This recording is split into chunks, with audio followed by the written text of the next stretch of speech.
think I got I'm disconnected. sorry. Can you hear me? Now we can. Okay. For some reason it was just turned off. I didn't turn it off. Don't know if it's from your end. Also, I can't see Joseph anymore.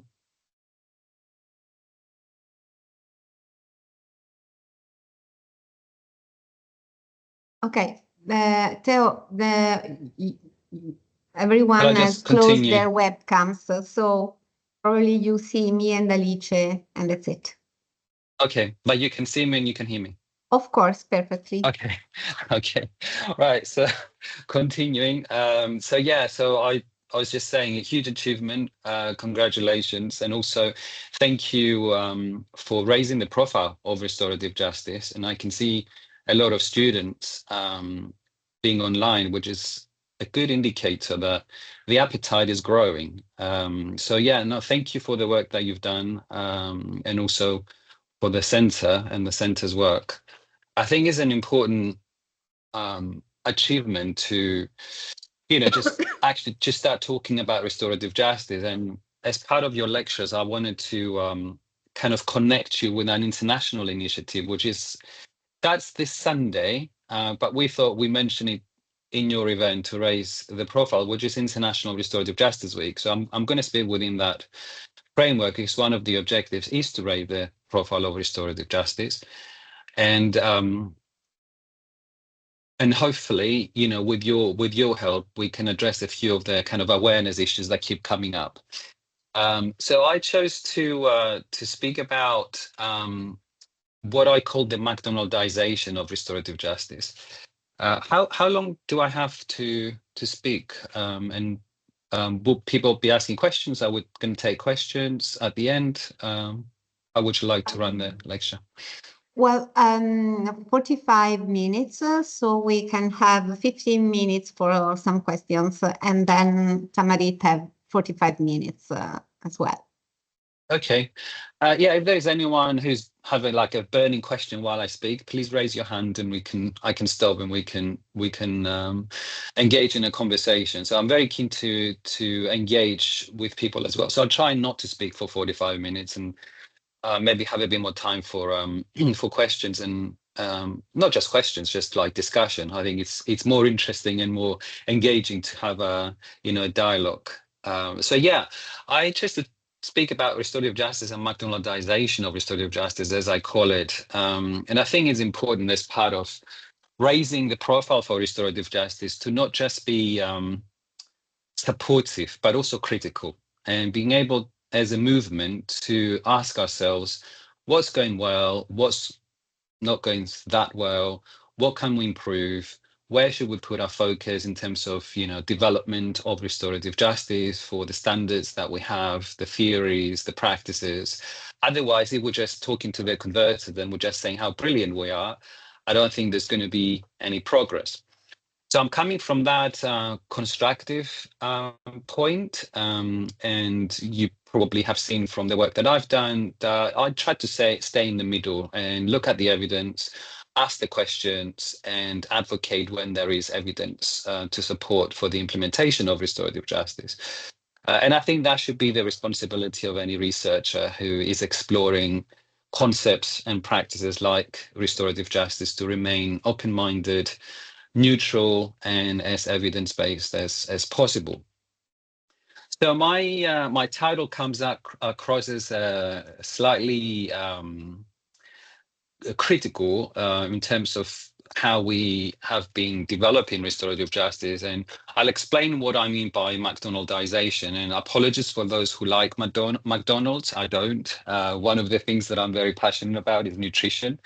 And I'm sure you being Italians, like me being Greek, we like healthy food, our olive oil, and not so much bad food. But you can imagine, by saying McDonaldization, what I mean is this massive rollout of restorative justice in the form of like the sausage machine of the criminal justice system that just produces and reproduces things without paying attention to the individualities and our circumstances, that I think are very important for restorative justice processes and the restorative justice principles. but I'll get to that in a minute. I don't know if you can see my presentation. I don't know how to connect it with Teams, but if you can't, that's not a problem either. It was on the link that we sent, so maybe you can open it in your own computers. So yeah, just starting with what this lecture is basically structured around. I've got like the good news for restorative justice, what I call the bad news, and then, you know, since we have some bad news, what are my ideas for going forward? So yeah, starting with restorative justice, obviously now it's been around 30 to 40 years that we've been talking a lot more intensely about restorative justice. I provided a link of a paper I wrote some time ago. It's open access, so you can download it, which kind of touches on the history of restorative justice. And not too many people. Teo, Yeah. I'm sorry. If you share the screen, we can see your presentation. There is a small arrow on the top at the right side of the Teams. Right, let me, because I've got. So it should be an arrow, a white arrow on a black small Yeah, square. just bear with. And Black. You can share the presentation. Otherwise, we can't see it. Yeah, sorry, shows my age. Right. No, otherwise I can try to share it, but I don't know when you want to change slide or and so on. Yeah, if it's easier for you to just do that, and then I'll just say, just move on, because I know a lot of slides anyway. Let me. And you wait just 1 minute, so I will try to do it. Yeah, I'm trying as well. Sorry.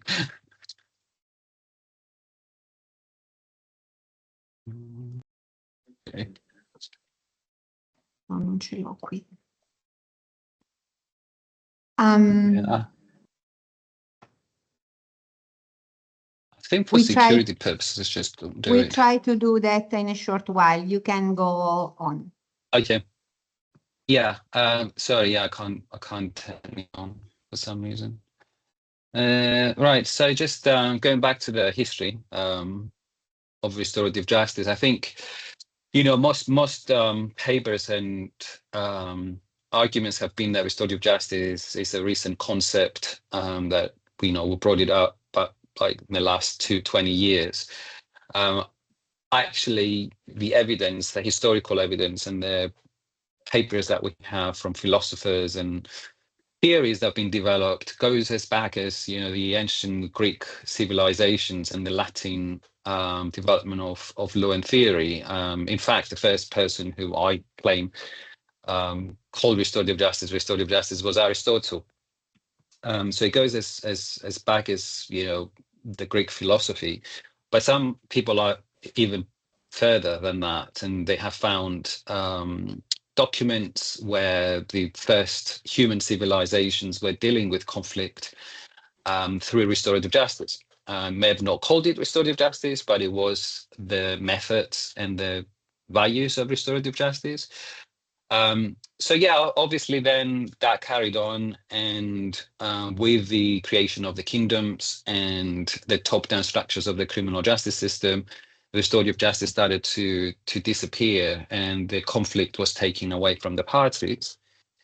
And the state took over, the king took over, in a more structured way, or top-down structured way, was being delivered as part of the criminal justice system that started to appear after the Middle Ages.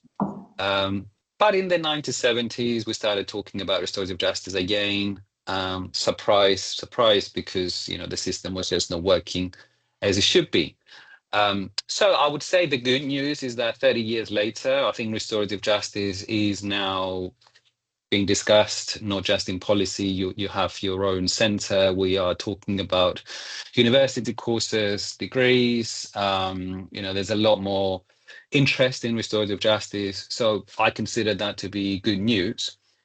Whilst at the same time, and that's the second point on my kind of good news, slide, the international community, especially in Europe, law and policy has acknowledged the presence of restorative justice by adding it to some key pieces of legislation. So the directive, the Victims Directive, as it's called, I'm sure they'll be covered in a minute, mentions restorative justice by name, which is an important development, though some people criticize that is not enough. I think mentioning restorative justice in a higher law, such as a directive, is an important acknowledgement of its existence. I think we tend to forget that restorative justice is just, is on the back of the criminal justice system. So I consider that to be a huge positive development. The same with the acknowledgement from the Council of Europe and recommending member states to, thanks for writing that, recommending for member states of the Council of Europe to implement restorative justice in criminal matters. And the same goes for the United Nations. The United Nations spoke about restorative justice. They issued recommendations, but also a handbook, which I think is quite important to understand, principles around restorative justice. And the 2020 handbook is the next slide that I'm covering. Is a good indication that restorative justice is being put on the map. So just moving on from this good news to kind of what I call the restorative justice global social movement. And I think because people started to see the effects of restorative justice and wanting to see even more, we started talking about restorative justice creating, more than just changes within the justice system, whether that's the criminal justice system or the youth justice system, but using restorative justice and especially its values for social change and for social justice.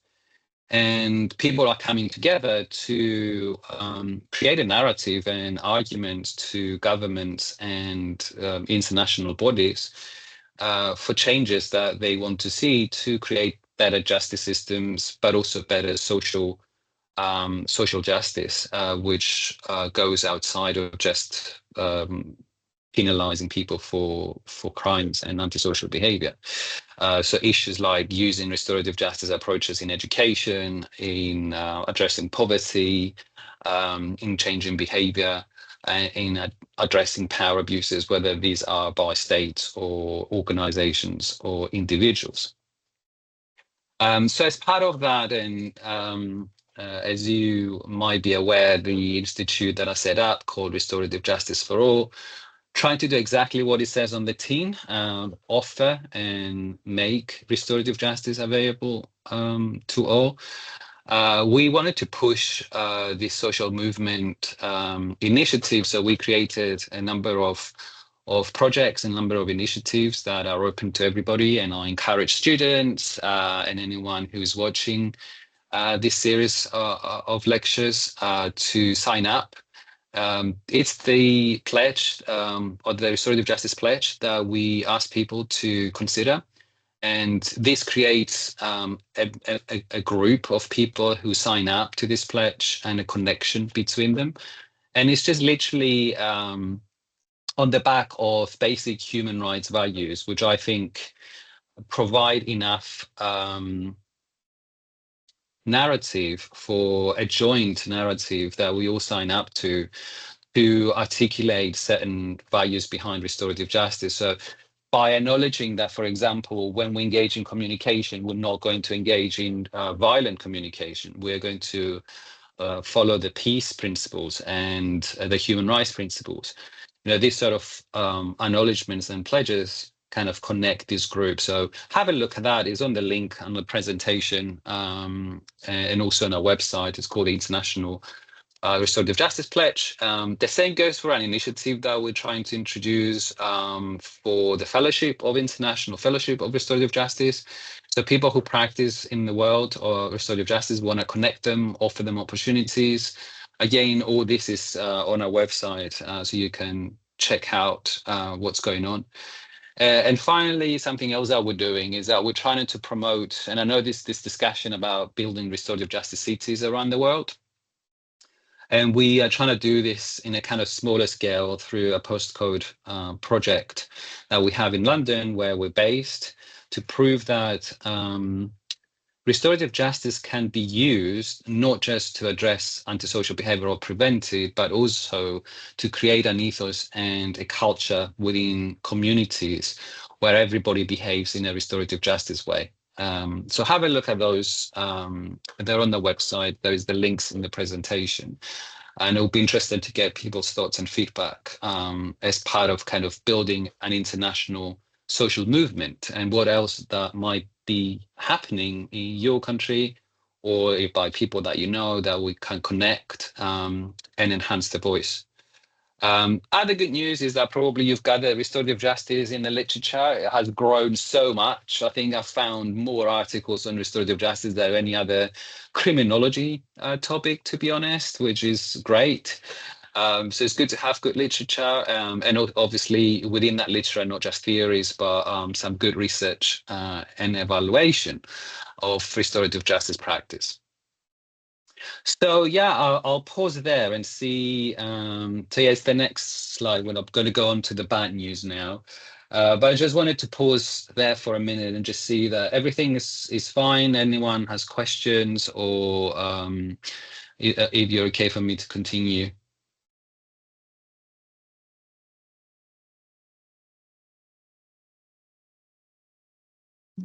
Just 1 minute. We are trying to optimize the screen sharing and the transcription. So just 1 minute. Okay. Sorry. No, non riusciamo così. No. No.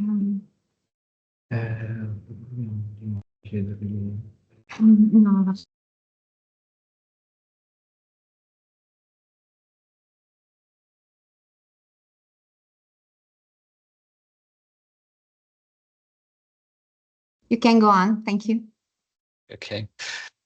So yeah, so this is kind of a summary of achievements over the last few years, and some, wins that I think are important for the development of restorative justice. So it's good to acknowledge all of those things. Now, as I said, I want to be a bit critical, because I think that's where we can actually develop restorative justice further.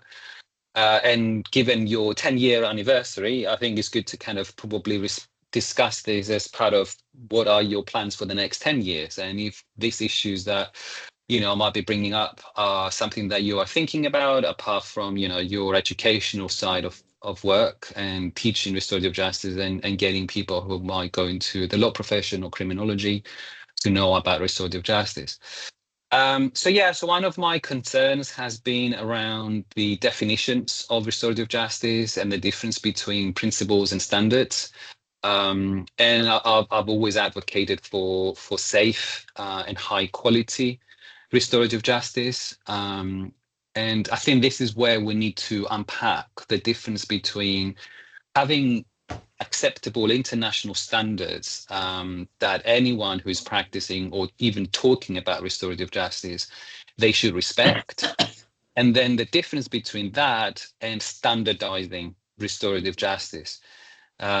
And having good standards is one thing, and using documents that are widely acknowledged to refer to those standards. And I mentioned some of them: by the United Nations, by the Council of Europe, by the European Commission. These are documents that have been created with consensus, with research, with approval by different bodies, including the European Parliament or the Council of Europe. They're not documents that are created on the back of somebody's laptop or Google search. And these are documents that can guide us in terms of what are the minimum standards that we should be practicing restorative justice. Because unlike the criminal justice system and the laws that regulate the criminal justice system, where there is the penal code or the laws in different countries, there is no regulation for restorative justice in terms of how it's being delivered. So having those standards is very important for the safety of the parties and for reaching the right outcomes and for following the right procedures.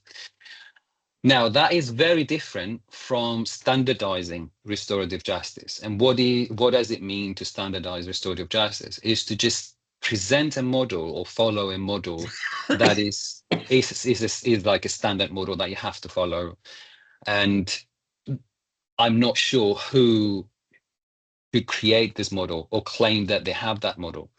Because restorative justice, in my view, and that's why it was important for me to mention the history of restorative justice, it's a concept, it's a living concept that is owned by communities and by the parties. And that should be the flexibility and the nature of restorative justice to allow it to respond to those flexibilities and the needs of each party and of each case. Now, as we know, there are different practices of restorative justice, whether it's mediation or conferencing or circles or panels, and the literature has expanded on those different models. But the important thing to remember, and this is so important for the success of restorative justice and this legitimacy, is to allow its flexibility and innovation to happen as by case basis, and not to present parties with one standardized model because that's the model that we want to promote or the promote that we want to sell. So that's the first concern that I have in terms of how we move forward and how we strengthen restorative justice so that it doesn't lose its innovative and different nature. Obviously, attached to standardizing restorative justice, my concern has been, and I put a Latin quote there, of who guards the guardians. Quis custodiet ipsos custodes. So if you are creating those models, those standards, those standardizations of restorative justice, and you're saying, I'm the one who created it, and this is the best model, this is the best standard, who's going to guard you? Who's going to check that you're doing actually what you should be doing? And that creates anxiety within the movement, I think, and those who have seen really bad restorative justice being done and being claimed that should be the standard, that should be the best version of restorative justice. So that worries me because it kind of shows, moving on to the next point, about ownership of restorative justice. And I don't believe that anyone should own restorative justice. Restorative justice should be owned by the parties and by the communities. So that is directly related to standardization to the title of this presentation, which is the McDonaldization of restorative justice. And I have seen this working really badly, especially in countries like the UK, where restorative justice was tried to be rolled out in a kind of massive scale. So after the introduction of restorative justice into legislation, at some point, the government tried to introduce restorative justice through the justice system and tried to fund certain organizations to do that. And through that attempt, they tried to sell courses or do a very quick training of over 3 days and kind of claim that prison staff, probation staff, and so on, police officers had the ability to do restorative justice with a 3 days training. And that also obviously backfired. This was some time ago, and there is now good evidence that actually that initiative led nowhere. And in fact, it led to cases where there were some negative results.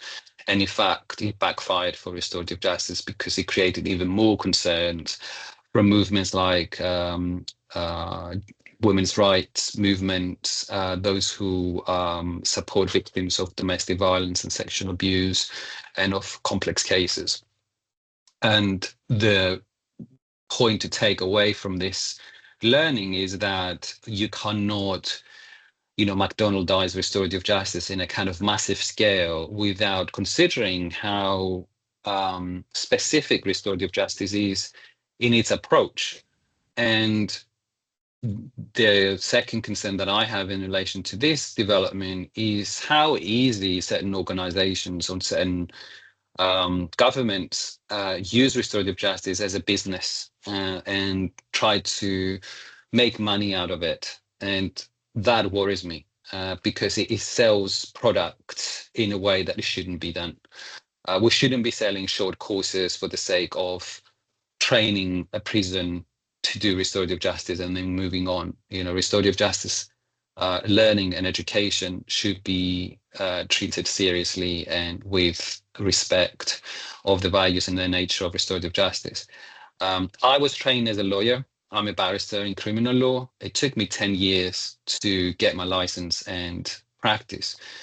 And I don't think there's any difference, especially if you divert a case from the criminal justice system and deal with it as a restorative justice practitioner, that a 3 days training should replace somebody's knowledge as a criminal law barrister or whatever education they had to undertake to be able to safely say to the parties, whether they are the victim's lawyer or the offender's lawyer, that I would take care of your case.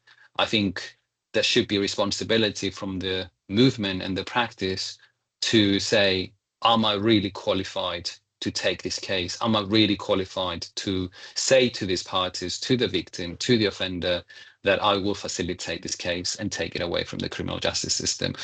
And I don't think we're there yet as a movement. We will more focus on making money than taking care of restorative justice quality. Sorry to be the bearer of bad news. That is my, I think, my responsibility to say, you know, the gaps. And now just kind of moving forward to the kind of more positive discussions and maybe more constructive discussions in terms of how we take those two caveats, if you like, and do something good out of it. So how do we move forward? And I'm going back to the point that I made before about International Restorative Justice Week, you know, just using that as an opportunity for awareness raising. And also an opportunity that at least that I tried over the last 10 years to allow ourselves to be self-critical and to allow a process of honest feedback from the movement, but also from victims and from parties and families on how we can improve. And I've suggested a couple of things that we can do, and they're not, in my view, hard things to do, maybe together with your center and maybe RJ for All and the Restorative Justice Center can work on those things together. I don't know, this is like not just for the 10 years, but probably for the next 100 years, how to get things right. And I think we should start with a language. And there's a lot of stuff about this, but I think it's very important, especially for your students, to differentiate between restorative justice and restorative justice practice. Restorative justice is one thing, and the word justice is in this term, and then restorative justice practice, it's very different. And let me just give you one huge difference between the two. The restorative justice, it's far beyond the criminal justice system. Restorative justice, in my view, is an ethos. It's a way of doing things. It's a way of living our lives. I usually give the example of my son and restorative justice that I do at home. For instance, when I argue with him about his bedroom and not being tidy, and when I try and penalize him, you know, by taking, I don't know, dessert away or whatever, his phone, so that he can tidy up his bedroom, you know, and there is no real outcome. When we sit down and have a conversation and I start being his dad, but his friend, and try and convince him why that is important, and then he tries to convince me why his point is important, and we kind of reach a consensus through those discussions, that is a restorative justice process. That is a restorative justice outcome, and that is a restorative justice. It's not criminal justice, it's not mediation, it's not criminal diversion of a case, but it is an ethos, is a way of approaching conflict that we can do on a daily basis, that we do on a daily basis in our jobs, in our families, in our communities. It's a way of living, it's education, it's what we do in schools, it's what we do with peer mediators. It's just something that we use to inform how we behave. And that's one thing. Restorative justice practice is, I think, what we should be narrowing down for regulation and for a very careful approach, because it involves taking away the traditional management of harm and of antisocial behavior and of crime, and dealing with it in the restorative justice way. And that is very different, because it does divert the case, it does take a case away from the justice system to deal with it with what I call the restorative justice system. And that practice has to be monitored, has to follow certain standards. And by differentiating the two, because there's been a lot of confusion, I think we could be doing a lot more justice, to restorative justice and to the practices of restorative justice. So how do we go about doing that? I said by going back to basics. We need to remember why we brought restorative justice onto the agenda again back in the 70s and the 80s. And I remember Niels Christie, who wrote, in the 70s about this. He said, return conflict as property to the parties. So if you are returning conflict as property to the parties, and we're talking about restorative justice practice, then we've got to do that honorably and with genuine intentions. And I think if we follow those principles that we have all agreed to, then I don't think that's a hard thing to do. The hard thing is to learn to let go. The hard thing is to learn to share power, because unlike the criminal justice system, where the courts, the judge have the power, the state has the power. When we practice restorative justice, so I use the word practice, restorative justice practice, then as practitioners, we've got to be able to let go the power that we're given and allow the parties, when they engage in the restorative justice process, to have that power.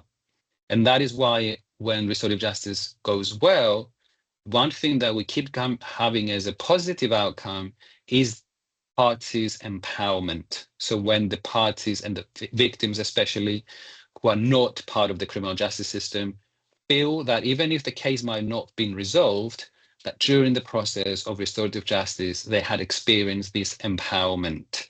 And that's an important aspect and value to always offer and always pursue when we're practicing restorative justice. If we start from that premise, then consequently, the results will be positive. But that is the hard thing to do as practitioners and as educators, is to learn to let go and share the power with other people. Now moving on to kind of the what if. I like to set what if scenarios and think big, think positive, and I think this is also important for young people to have a positive outlook and just ask what if and dream. So I put a few things that probably we can work together on in the kind of what if scenario, and I've touched on all of those while I was speaking. So what if we all came together and the World Restorative Justice Movement united under one roof? Can we do that? Can we have one voice? Can we speak together to the Council of Europe, to the European Commission, to bodies like the United Nations that have the power to promote restorative justice further? Can we come as a movement together and have a joint voice? Can we do more of those lectures and unite the continent? It is impressive how you managed to bring 5 continents through 2 lectures each. But we can do more about this, and we can unite. We can think less about promoting our organizations and promote the movement. Can we do that? What if we can do that? Wouldn't be the voice a lot stronger than having individual voices? How can we connect them? That's my kind of what if. The second what if is, and especially you guys that are doing the new research on restorative justice, and you want to see more of restorative justice. But what if we stop trying to defend restorative justice, because we always feel like we need to present its superiority against the criminal justice system and say, oh, do you know, the criminal justice system is bad, prisons are full, we need to promote restorative justice. What if we stop that narrative and we felt, well, actually, restorative justice doesn't need defending? And we focus more on being critical about restorative justice and developing its theories and its practices? What if our energy was directed more towards that, as opposed to comparing with the criminal justice system, defending restorative justice all the time?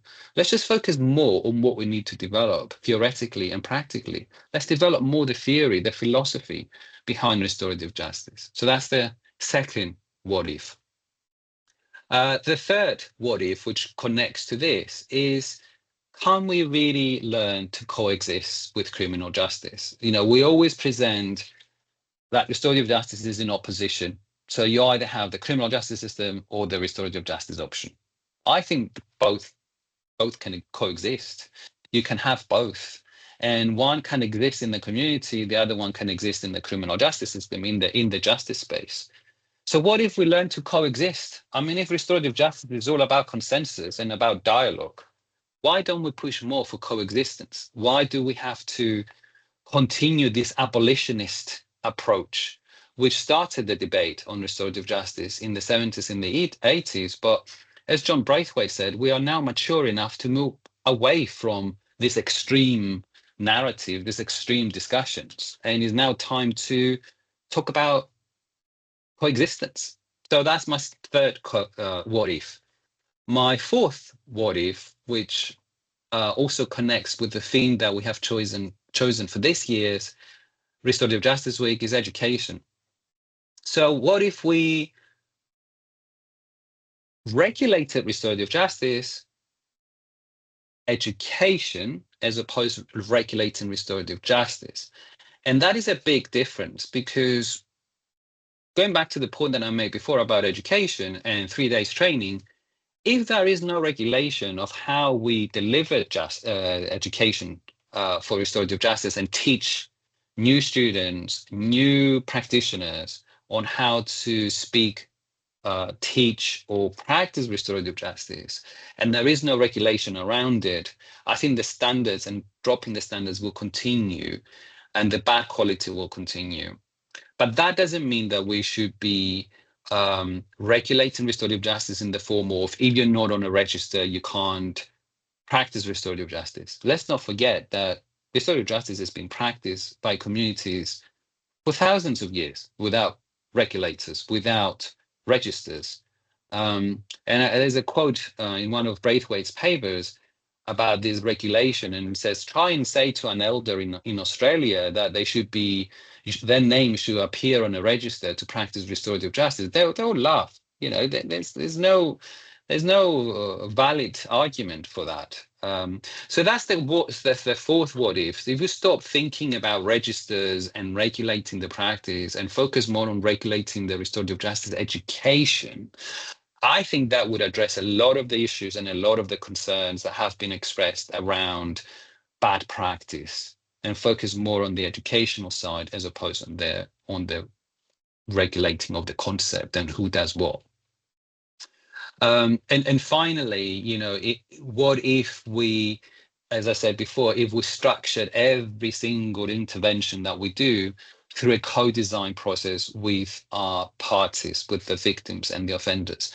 Is this possible? Can practitioners do that and let go? And how different that would be. So wrapping up, because, you know, I'm now running out of time. Just, you know, on the point of regulation of restorative justice education, let's focus more on returning conflict as property, as Nils said, to the parties, as opposed to returning restorative justice as property to organizations. Is not our property, is the property of the parties, of those who have harmed and those who are harming. And let's try and be more truthful and self-critical, learn how to share the power while we are practicing or teaching restorative justice, and allow our trainings and our educational projects to be regulated so that they are quality checked. Let's stop being defensive of our models, of our trainings, of our businesses, and let's just think more broadly and in a more ambitious way about how we push the restorative justice movement towards a more constructive and holistic way of dealing with harm. There is a slide where we have a call for partners to help us deliver the diploma that we just started on restorative justice practice, which is regulated and is offered to anyone who has an interest to take, a kind of more serious approach to educating themselves on restorative justice. And as I said, there's different initiatives that we have there for free for people to join, to increase their research skills, their trainings, and just generally connect with other people. So on that note, thank you very much for listening. I look forward to getting your questions and having the second lecture in a minute, or the third lecture in the series. And apologies for the technical problems. For some reason, I couldn't share the presentation, but I can see it now that it's been shared. It's the good and the bad of being online. Might not been there in Italy, which I would have liked because it's really cold here and it's very dark, as you can see. But at least we managed to connect. So again, yeah, thank you very much for listening. Thank you so much, Theo, for your thought-provoking presentation. I think it offers more questions than answers, but questions are crucial. If we don't reflect on questions, we can't find answers. And I think you poses the right crucial questions about restorative justice, at least at 3 different levels, definitions, values, and practice. And he said that about definitions and norms, well, they are clear enough. And I can add we have a centralized and globally shared definition through international sources.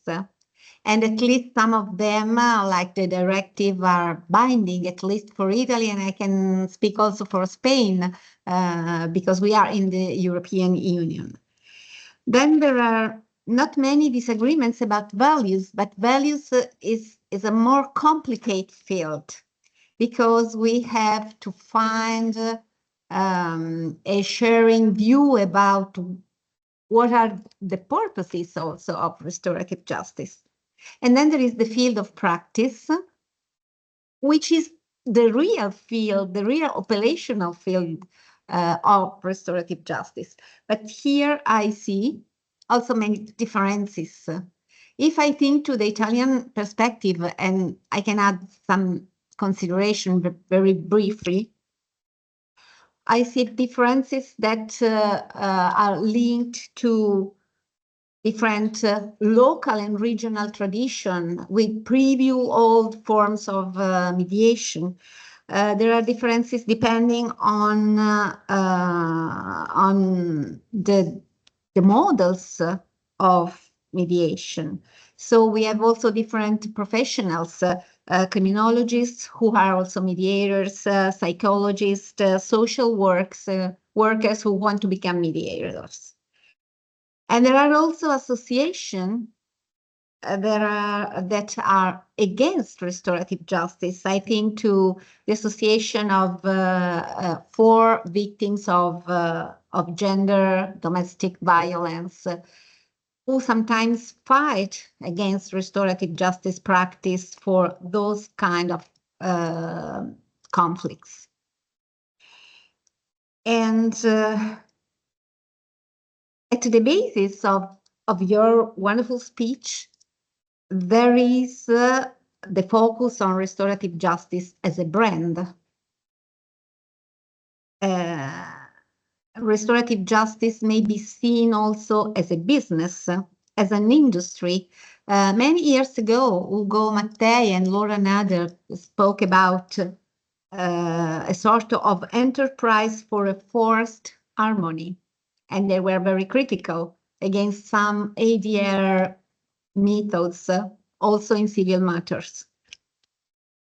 So who may gain from the industry of restorative justice? from the industry of training, and what is the standard, the good standard for being trained in restorative justice? Because there is always the risk that a poor practice may destroy restorative justice in the opinion of the community, and may induce secondary victimization.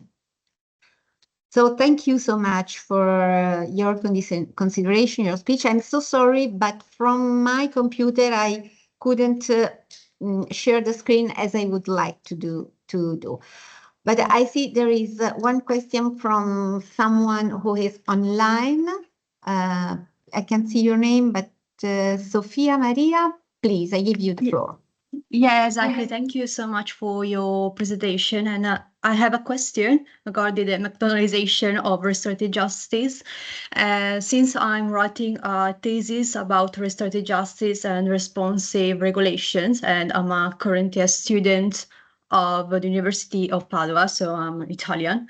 And I discovered that there is quite a confusion about one of the main focuses of restorative justice.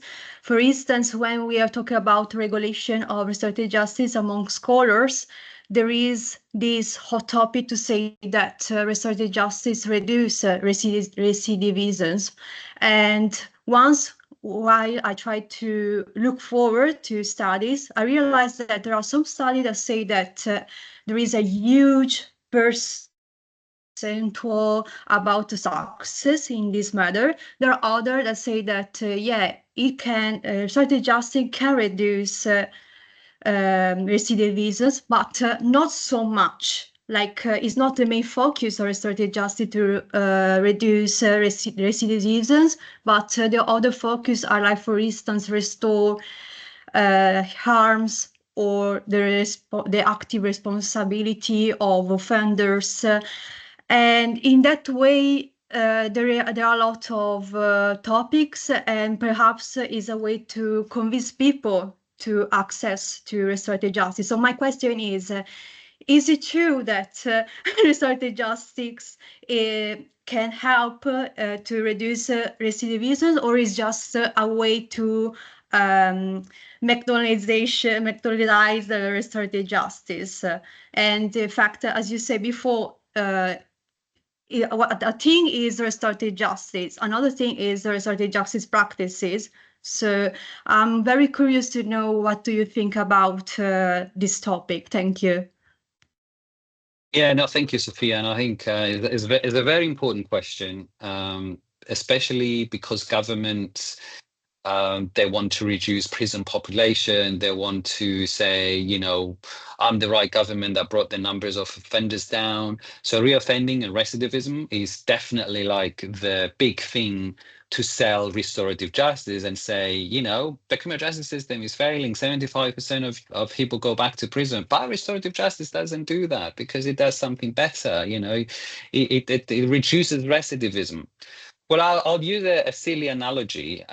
You can say that all shampoos will straighten your hair, which is wrong, but some shampoos will straighten your hair, right? If you buy the right shampoo. What do I mean by that? Well, there's one thing dealing with restorative justice in a hate crime case or a domestic violence case, and is another using restorative justice for shoplifting, okay?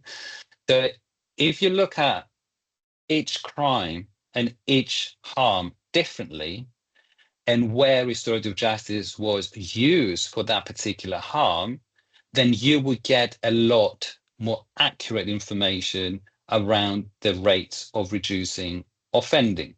Okay. And surprise, surprise, because people think, oh, let's just do restorative justice with young people. Let's just do restorative justice with minor crimes, because that's what we should be doing. It's the easy way to do. Well, actually, the research that exists out there on an evaluations of actual practices, it says that the more complex the case is, the more successful recidivism and victim satisfaction will be. So in fact, as Grazia said, for example, domestic violence, sexual abuse, and gender-based violence is considered to be a no-go for some organizations and gender movement. In fact, it shows that domestic violence and complex crimes where power abuse is so prominent, in this case between a man and a woman, or hate crime between a white person and a black person, or whatever it is, when the emotions are a lot more intense, when there is a lot more at stake, apart from, let's go shoplifting. I stole a bar of chocolate, ran away. Let's just do restorative justice. But how invested are you in giving what you need to give for the transformation that needs to happen during the restorative justice process to happen? Because restorative justice is all about accepting responsibility, going through a painful process of change, and after that process coming out, what I call catharsis in the Greek tragedy, come out clean. You have cleansed yourself and your emotions through that process. But how emotional are you going to be? How invested emotional are you going to be if the offense is not really significant for you? So the more significant the harm is, actually, the more chances are for recidivism and for victim satisfaction to take place for restorative justice. So in answering your question, you can't just say that all restorative justice practices will reduce recidivism, like you can't say for all shampoos, but you can say that for certain harms and when certain practices are done in a specific way, can reduce recidivism and can increase victim satisfaction. So that's why we need to be very specific and very careful with our claims, because big claims, as you said, can backfire.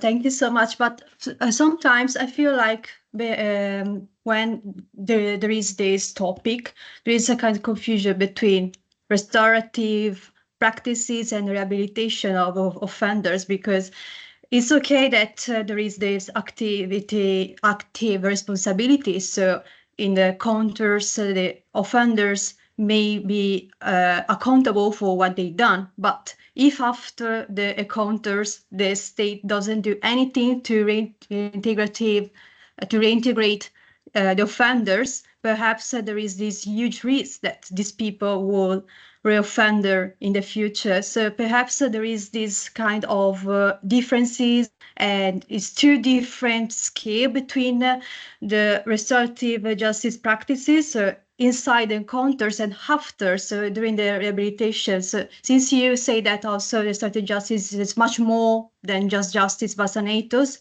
I don't know if it's a quite good proposal, but we can think also about rehabilitation.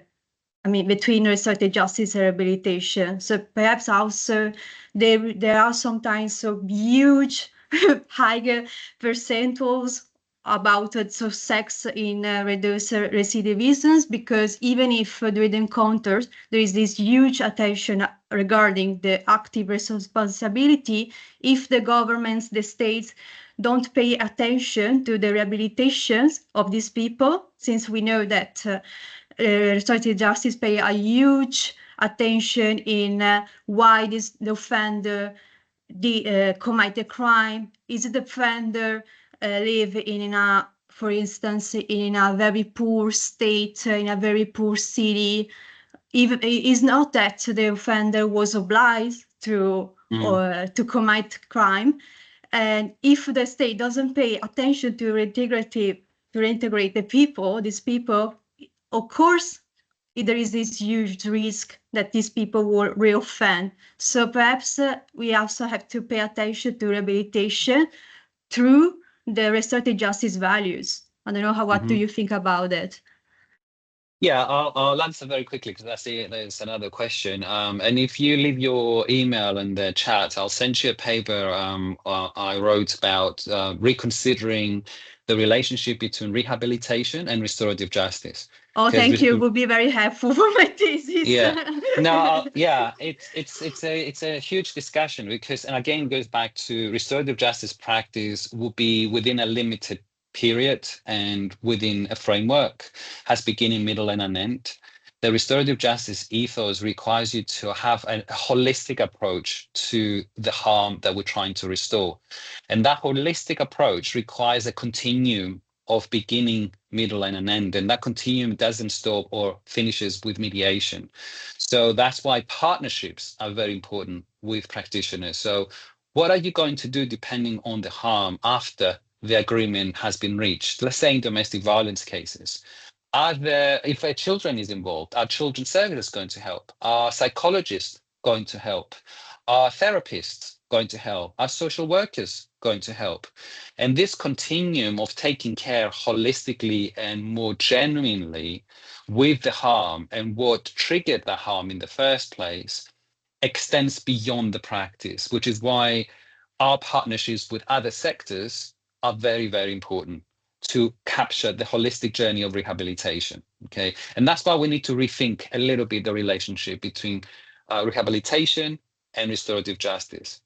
I'll send you the paper because it's obviously the beginning of a lot of conversation. It'll be interesting to see your thesis as well. Have a look at John Braithwaite's regulation. There's a book on regulating restorative justice and regulatory restorative justice. I think that's a very useful a book around those topics. Oh, thank you so much. Thank you. I don't know if we have time. There's a thing I can see other questions, raised hands. I see another question from my colleague Giovanni Lodigiani. Giovanni, we have a couple of minutes, then we have to give the floor to Professor Tamarit Soumaya. Yes, thank you. I'm a colleague of Grazia in Como and Chiara in Varese. After your lesson, I am more and more convinced that restorative justice is for the person being the value, and in particularly the value of restorative justice aren't abstract through, but rather need that challenge the interiority of the person, of the holistic person, to discover that is true for the person himself. Thank you for your lesson, for your presentation. No, it's a pleasure and nice to meet you. Yeah, it is so personalized, and that's why I mentioned Aristotle, because Aristotle make a difference between justice and equity. And equity refers to the justice as is experienced at the individual level. And this is what restorative justice tries to do, which is why it's very hard to McDonaldize it. It's very hard to treat it through a criminal justice system that looks at people as sausages and produces a sausage machine that doesn't pay attention to those individualities. Without the offender, and I don't like using terms like offender or victims, without the harmed and harming parties, the harming party acknowledging responsibility before they enter and say, I did something bad. I need to fix what I did, and acknowledge that. And then while they are entering, have an open mind to address what they did by accepting that responsibility, and then allow a painful process to take place. Tears, hugs, things that need to happen during the transformation. Like when I mentioned before the Greek tragedy, when you see Antigone and you feel that pain, and then, that pain then cleanses you. And when it finishes, you feel so cleansed, the catharsis that comes with it. Restorative justice is about that. It's about allowing that personalized experience to then allow you to transform and have those good rates that Sophia was talking about. And that's the personal approach of restorative justice. Yes, Antigone, the right in the heart, not in the paper. Yes. Yeah. Yes. Well, I think we had a great start in this second lecture. I can also add one thing, but Old Greek had a wonderful word who is phronesis. Phronesis is a practical wisdom. And I reflected on that word, and I wrote an article on restorative justice as a phronetic science. And I think that we really need probably more phronesis than Sophia, which is typical of jurists, scientists, and so on. And once again, as Professor Gabrielides says, education but I can add restorative learning as a didactic method may be pivotal in approaching restorative justice with the young generations. What do you think, Theo? Yeah, no, I mean, I couldn't, I couldn't agree more with you. And hopefully, this is just the beginning of discussions. And you know, I like the usage of these words. And I'm still trying to learn Italian, so I'd love to read your paper and I'll try and read it in Italian. I set myself a goal. It's one of my goals for the next few years, and hopefully, next time I see you, I will give this lecture in Italian. Yeah, so I would be very keen to continue this discussion, Graz, and see what we can do, focusing more on the educational side of things, and you know, including increasing the standards for education. So yeah. Okay. Theo, do you mind if I speak Italian for a short while just to introduce Professor Tamarit? But I think you can understand. Yeah, exactly. I'll test my knowledge. Okay, you can improve your knowledge. Ora abbiamo un altro illustre ospite. Now we have another prominent guest, il professor Joseph Tamarit Soumaya. Sono molto felice di averlo qui, sebbene online, e desideriamo tutti ascoltarlo. Ogni volta che ho ascoltato il professore è stato veramente un grande passo avanti nel mio percorso di ricerca e di studi, perché il professor Tamarit riesce veramente a schiudere orizzonti di riflessione e di pensiero notevoli. Joseph, ora a te, ovviamente in inglese, per rendere fruibile a tutti coloro che sono online.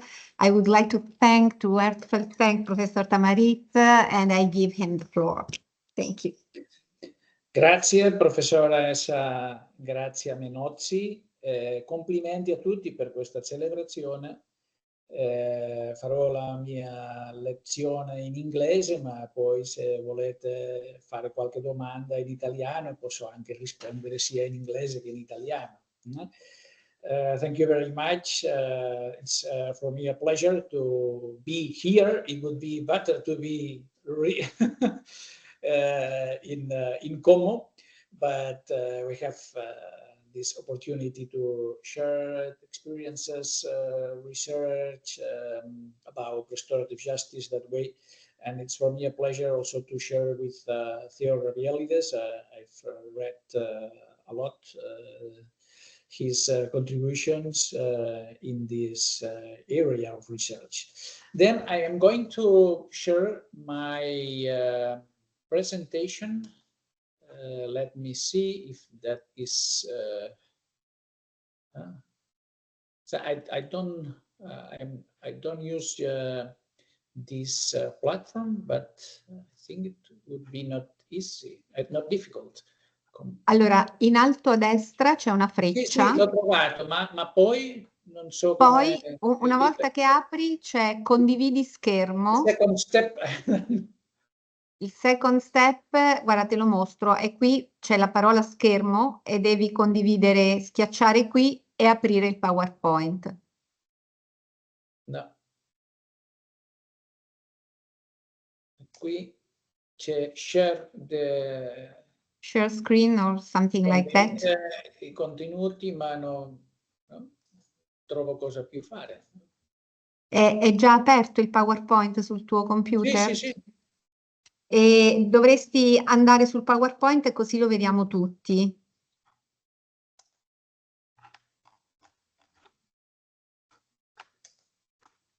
The PowerPoint is on the screen, but I don't know how to share it.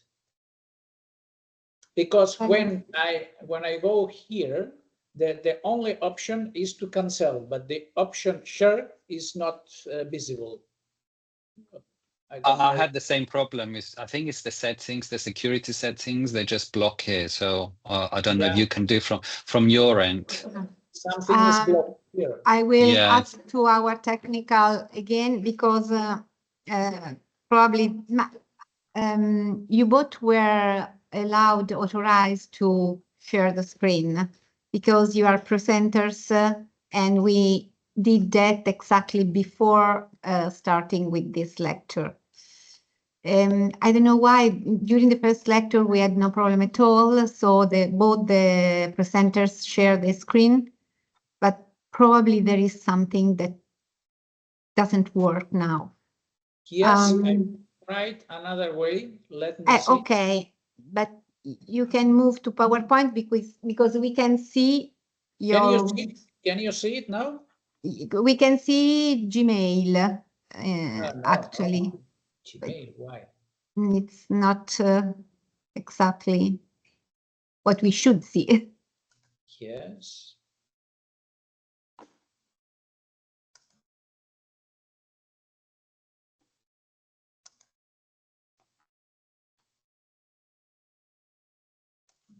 And not now?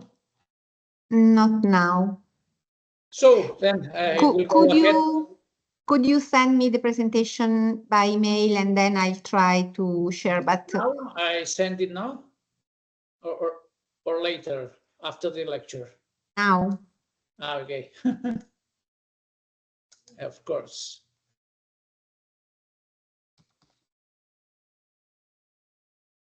And in a couple of minutes, I will be able to share the screen.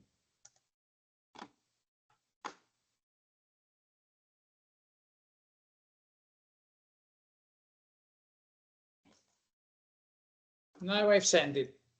Okay. So I think you can start, and in 1 minute, as soon as the email will come, okay, I will share the screen. Then the title of my presentation is Restorative Justice for Victims. So I will focus in this aspect of restorative justice, then I will explain why. First of all, I would like to make some remarks, some comments that probably will be obvious things for all those who are familiar with restorative justice, but perhaps it can be useful to make these remarks. So the antecedents of restorative justice are already known: the Ontario experience, the Victim Offender Reconciliation Program in the United States, and also the influence of Aboriginal forms of community justice. It is also known that restorative justice is initially conceived as an alternative paradigm of justice. This pose some questions from the very beginning. So it's the question is alternative to what? According to Burnett, it was an alternative to punitive justice. According to Tseer, restorative justice is conceived as an alternative to retributive justice. So it was Howard Tseer who developed the concept, who disseminated the concept restorative justice, and he pointed out this main difference between restorative and retributive justice.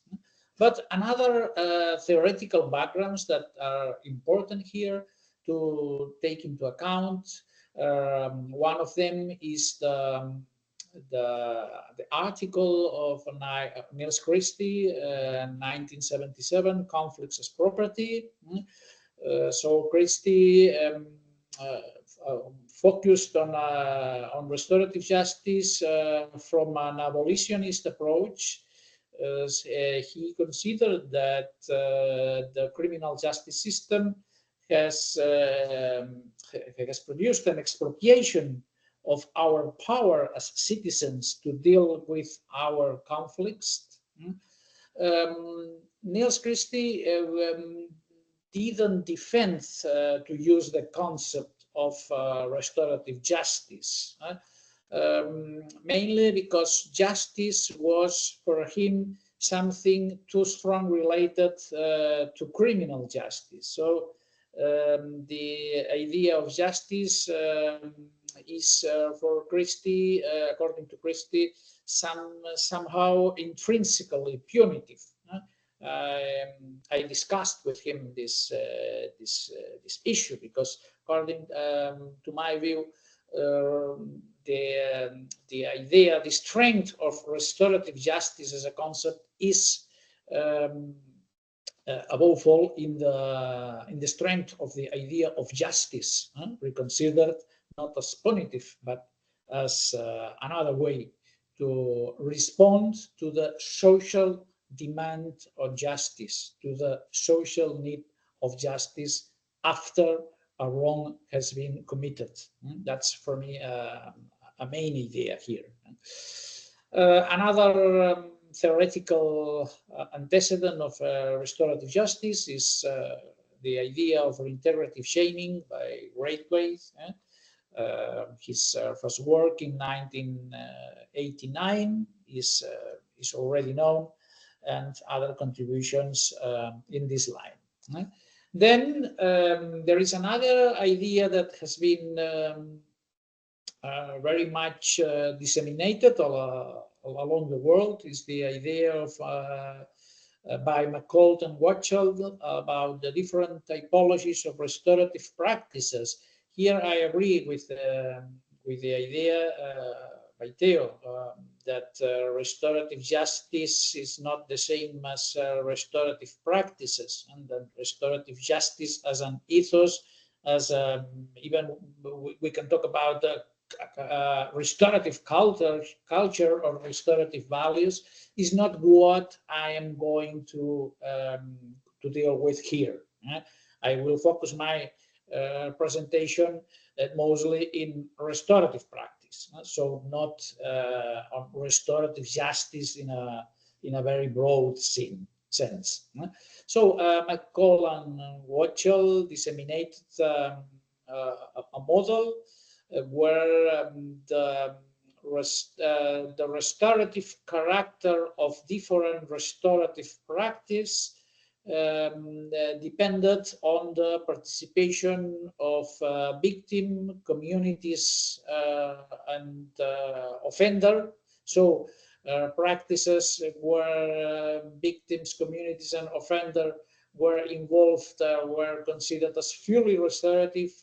Other practices with only two of these actors, for instance, victim-offender mediation, or circles of support and accountability, where members of the community were participants together with offender but without victims, or other combinations were mostly restorative practice but not fully restorative. And finally, they even accepted that some practices could be considered as partly or restorative when just one of these elements were considered in the process. So, as I will argue later on, I think that this is not the best way to conceptualize the restorative justice when we try to evaluate to what extent a practice has achieved restorative objectives.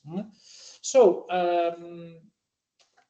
we can talk about restorative justice standards. So what are the key elements that we must consider when we try to guess if practice is complies really with these standards, so it can be considered really as restorative, avoiding the frivolization or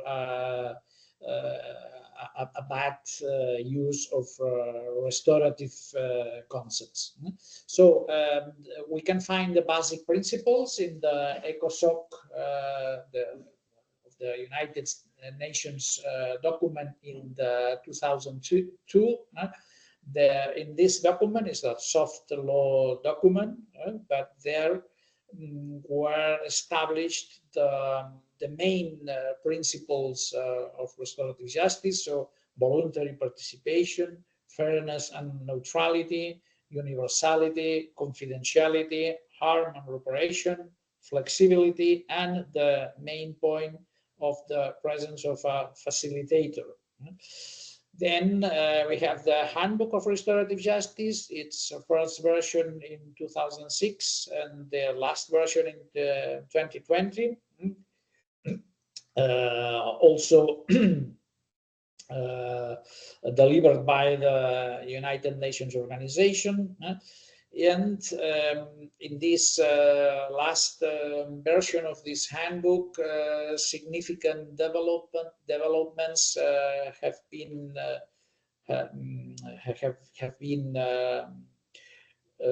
expressed in applying restorative justice to different offenses, mainly to serious offenses such as domestic and sexual violence.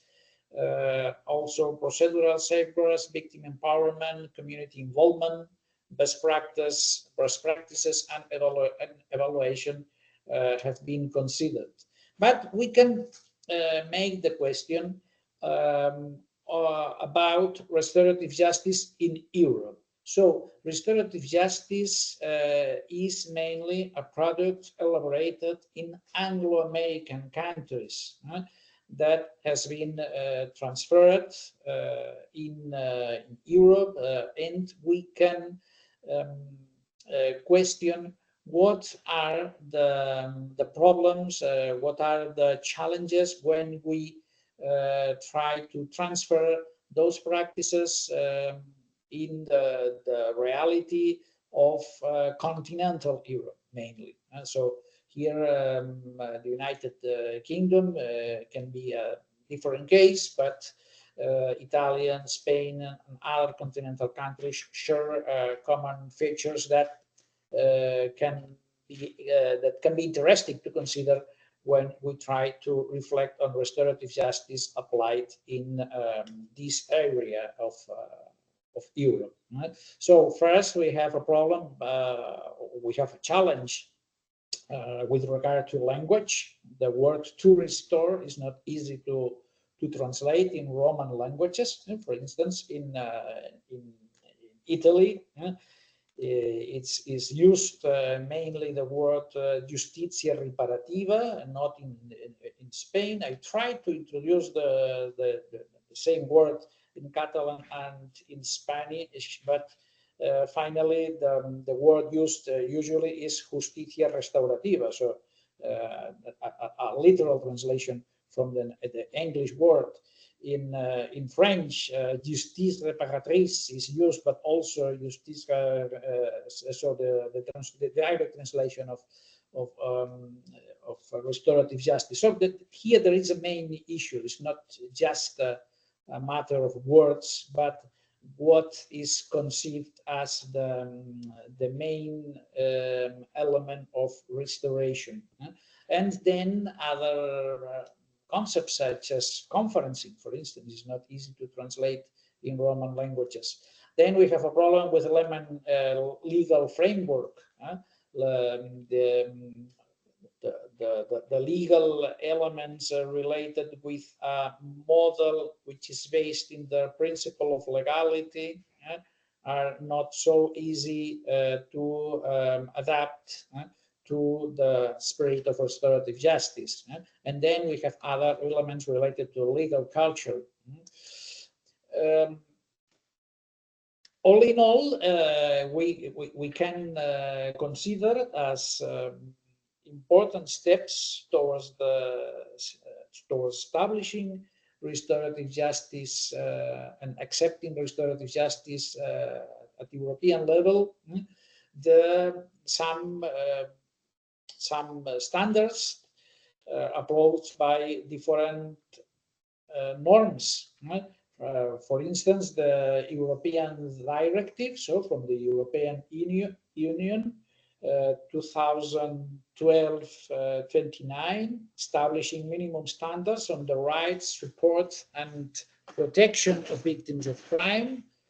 There is an article, the Article 12, where the different guarantees are introduced related to restorative justice practices. So, according to this article, member states shall take measures to safeguard the victim from secondary and repeat victimization, from intimidation, and from retaliation. So these are not only risks that victims face when they are in contact with the criminal justice system, but they can also be damaged when providing any restorative justice services, and bad practices can be detected.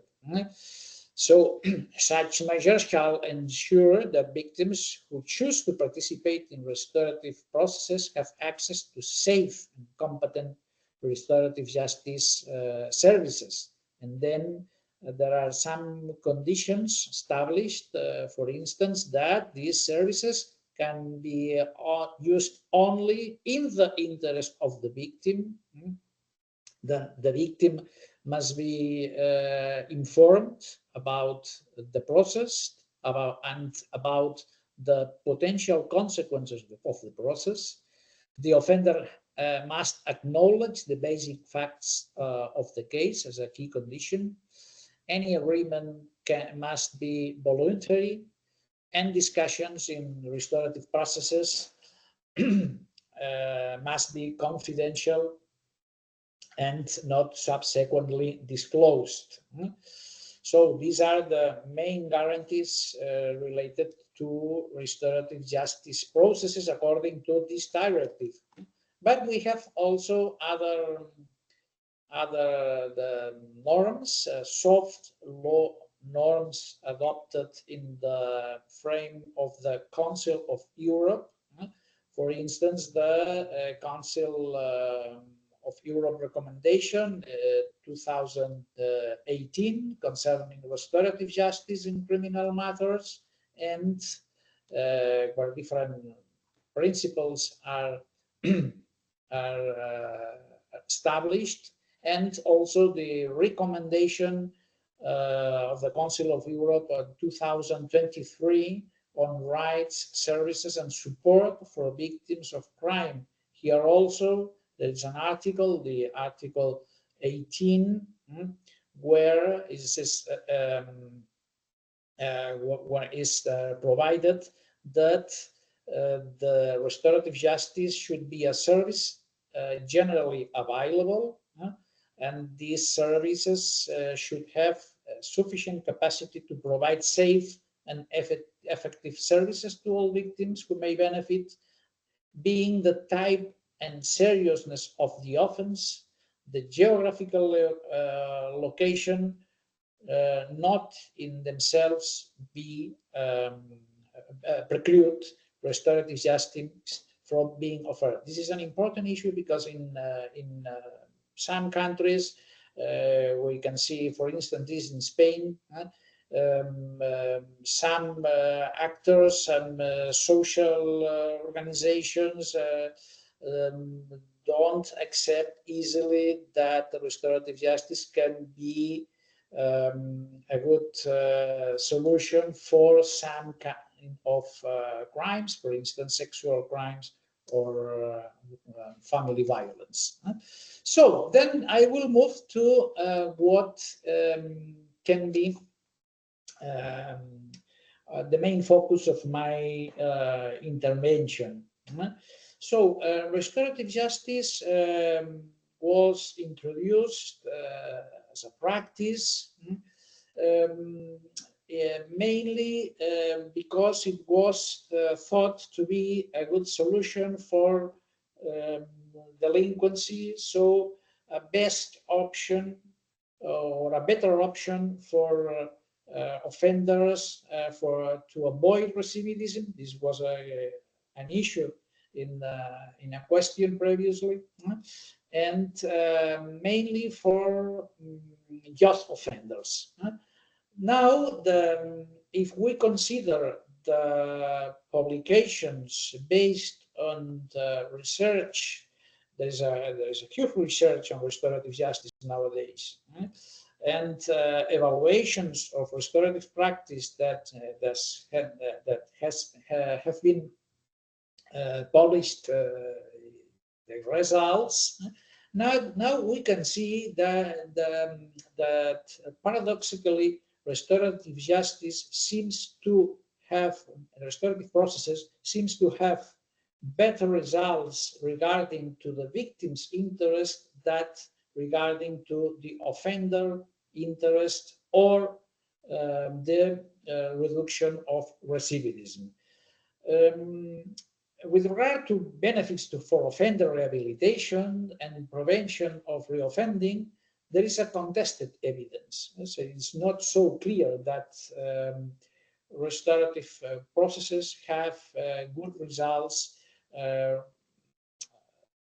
regarding the expectations to avoid reoffending or facilitate rehabilitation. For instance, Sherman and Strang, the evidence, this is a key publication in 2007, but later on other articles have also contributed with new data about this.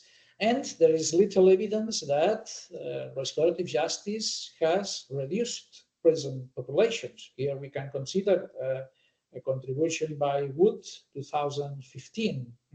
But as regards to victims, there are some evidences that point out different benefits that are usually achieved by restorative programs. For instance, it has been found that restorative justice relieves sadness, mitigates fear, distress, and anxiety, feelings of helplessness, and emotion, and facilitates emotional closure. Significant effects have found of restorative justice improving post-traumatic stress symptomatology related to aspects such as avoidance of intrusive thoughts. Restorative justice procedures are able to restore both the sense of security and self-confidence according to different studies. I will share this presentation where you can find different citations and references on these issues. So if we consider the victim's needs, what are the victim's needs? Our question should be to what extent these victims' needs can be fulfilled by or satisfied by restorative processes.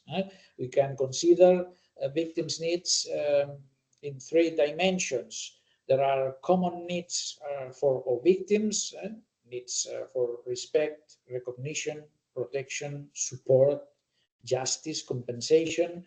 There are needs of specific groups of victims, for instance, victims of terrorism, children, persons with disabilities, some marginal populations, victims of family violence. And then finally, we can find the individual needs related to specific features of different victims. What we can find from research on restorative processes is that restorative justice can address some basic needs such as victim validation.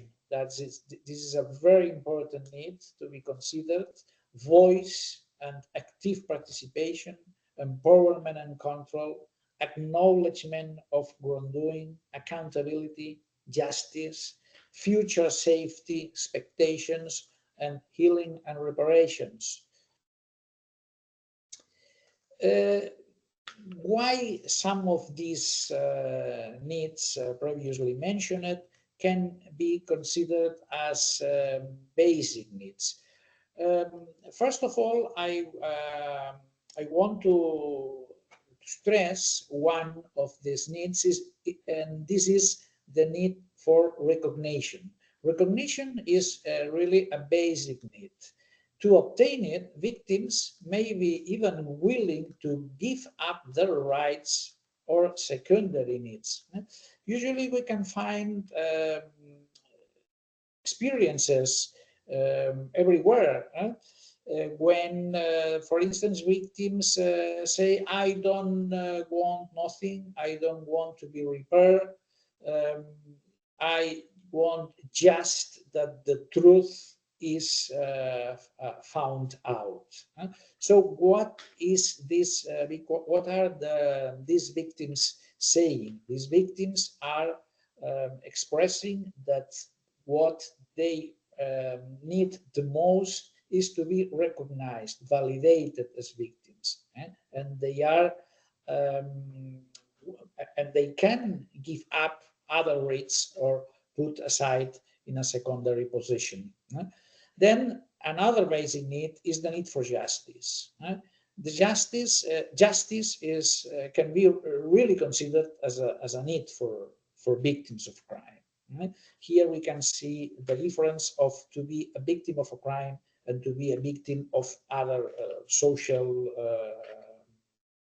problems.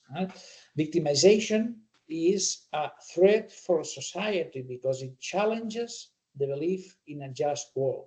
Here, fundamental contribution is the work by Lerner, 1980, The Belief in a Just World, a Fundamental Delusion. That is why I strongly defend that victims of a crime, above all when the crime has emotional important consequences for them, what they need is not just that a conflict is solved or is dealt with. What victims need is justice to be affirmed, and restorative justice is here a contribution to this need for justice. But of course, there are challenges and critical concerns that we must take into account when we try to develop restorative practices.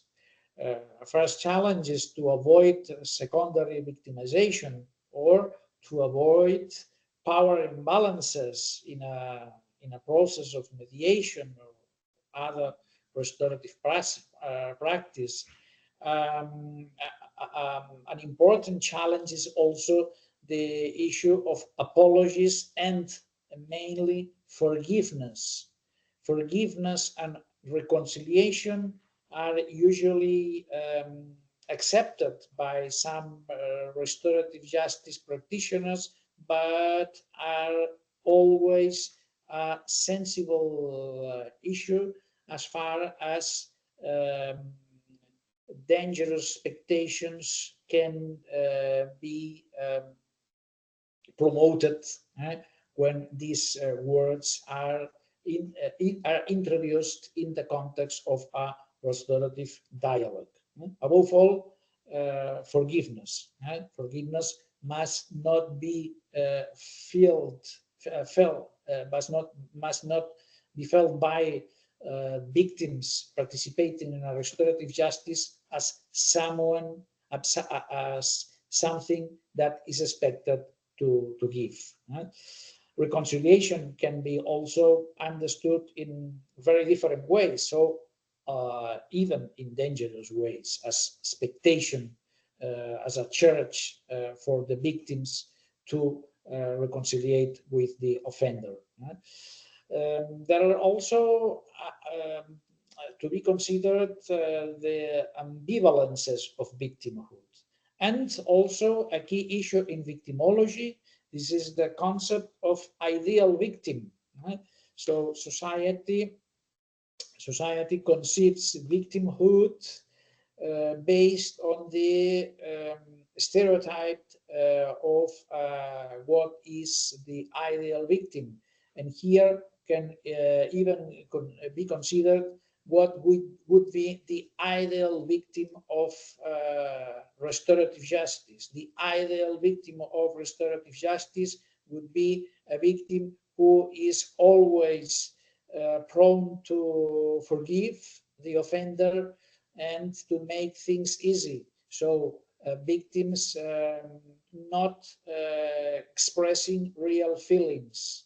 So victims can feel that what is expected from them is to participate in a process where these feelings, these real feelings, must be repressed. So this is an important issue because it is related with the issue of revenge. Society represses revenge, and victims must either deny their vengeful desires, sublimate, or transform them. Of course, the criminal justice can be considered as a form of, as a way to sublimate vengeful desires of victims and society. But restorative justice here is also, this is also an important point. Restorative justice can be seen a way to transform these feelings, but before transforming it, restorative process must be able to accept that victims express what are their real feelings after the crime. The concept of ideal victim is also conceived by Niels Christie in 1986. The book or the chapter, The Ideal Victim, is also, I must also recommend to understand all these issues. According to this concept, the victim is only recognized by society if he or she demonstrates that is vulnerable, innocent, and suffering, and we can add that is willing to pardon, willing to forgive. So another issue is that restorative justice for victims can be thought not just in terms of victim needs, but also in terms of victims' rights.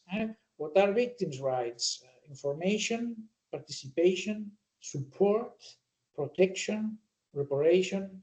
So all those rights must be addressed and can be addressed in restorative procedures. But good practices must be developed to assure that those rights are fully achieved, or fully by the restorative justice processes. Victims must be informed. Victims have the right to participate, and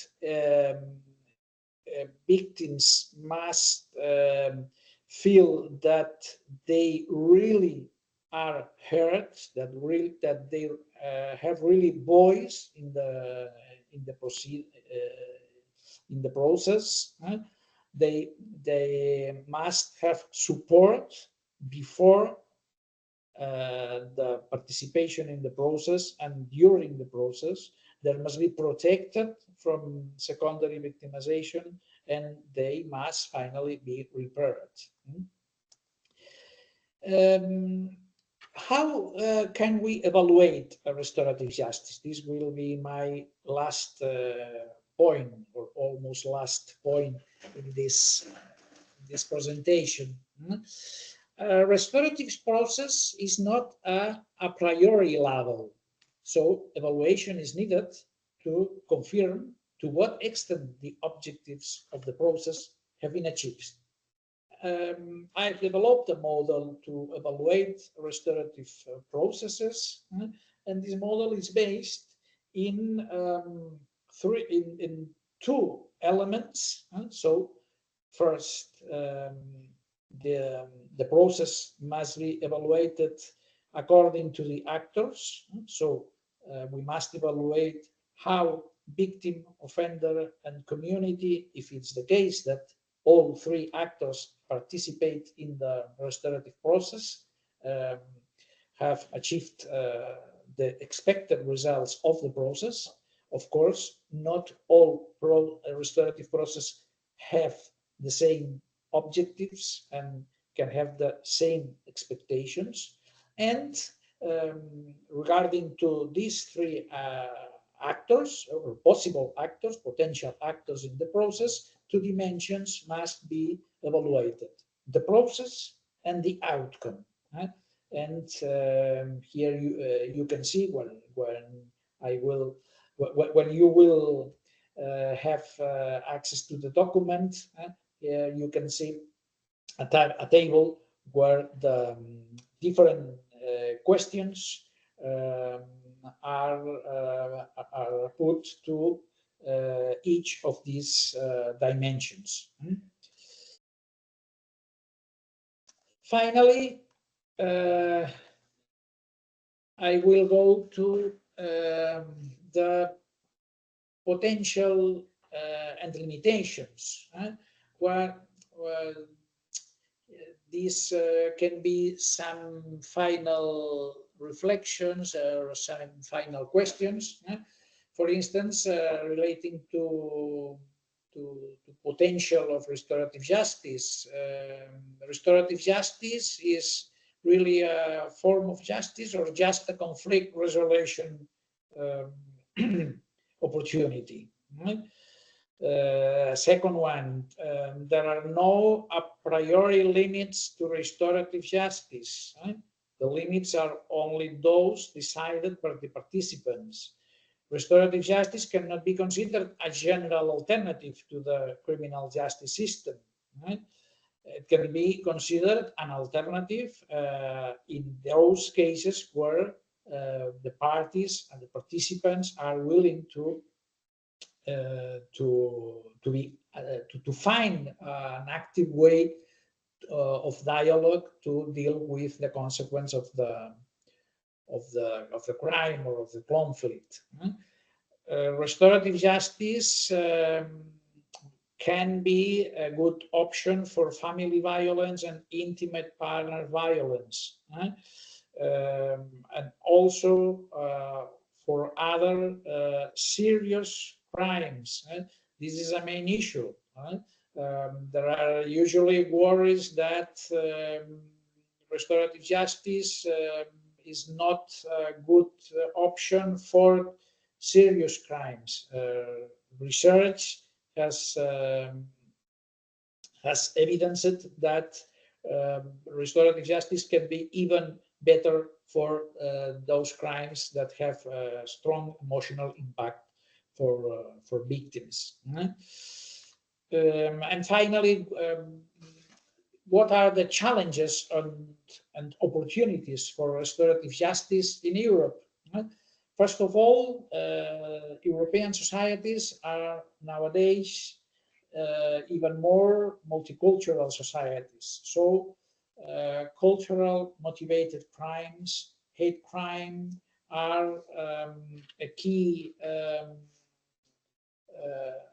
area where restorative justice processes can be introduced. Then we must consider conflicts that cannot be addressed by the criminal justice system.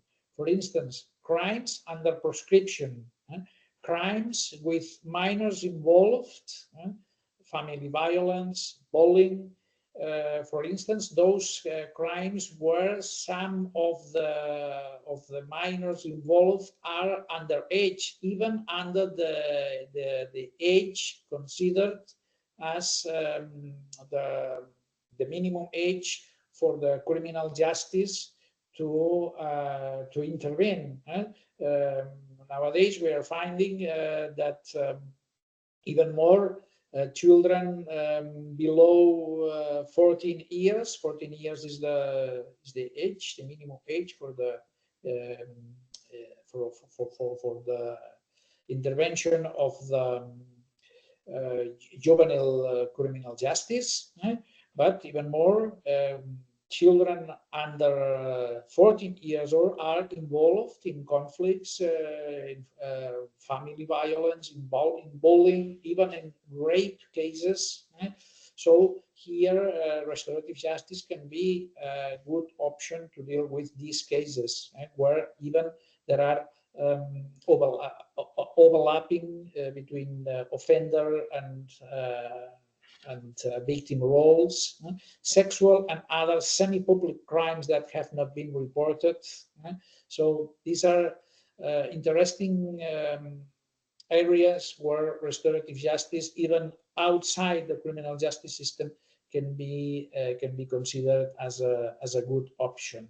We have I have been working the last years in cases related with sexual abuse in the Catholic Church. This would be an interesting issue, also in Italian, and some experiences of restorative practices with some religious congregations have been made with crimes where are under prescription, and with victims willing to participate in dialogue with congregations. So this is an example of how in our societies there are even more opportunities to go ahead with restorative justice interventions. Thank you very much, and if you have any question, I will be happy to participate in a dialogue.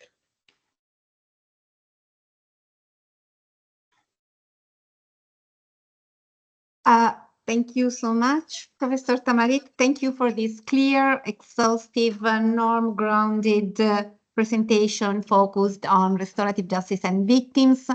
And thank you for sharing your view on the role of the victim into the criminal justice system and into the restorative justice system. I greatly appreciate it.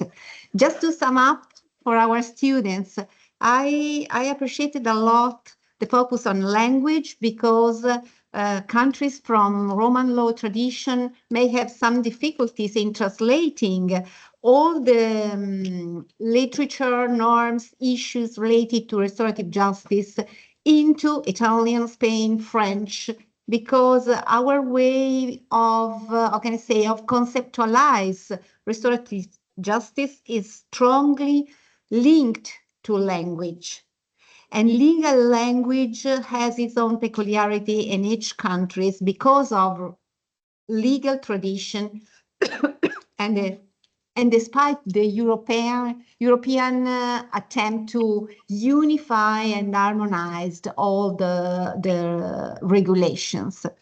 The issues of safe services for victims is crucial, because when victims feel themselves unsafe, even in the criminal justice system, they tend to not to report the crime. So we can have a huge dark number because victims don't feel safe enough to report crimes, and even more to participate to restorative justice programs. The issue of desistance and recidivism is crucial, because as for the criminal justice system, we need to prove that restorative justice works. And we are used to prove that punishment works by using the rates of recidivism. But I don't know if it may work with restorative justice, because restorative justice may have lots of collateral effects. So maybe we can try to find also different way to prove that restorative justice programs works. It is a critical issue because we need data, but it's very hard to collect data. Many restorative justice programs are just done without any clear report, and it's very hard to understand what data try to communicate.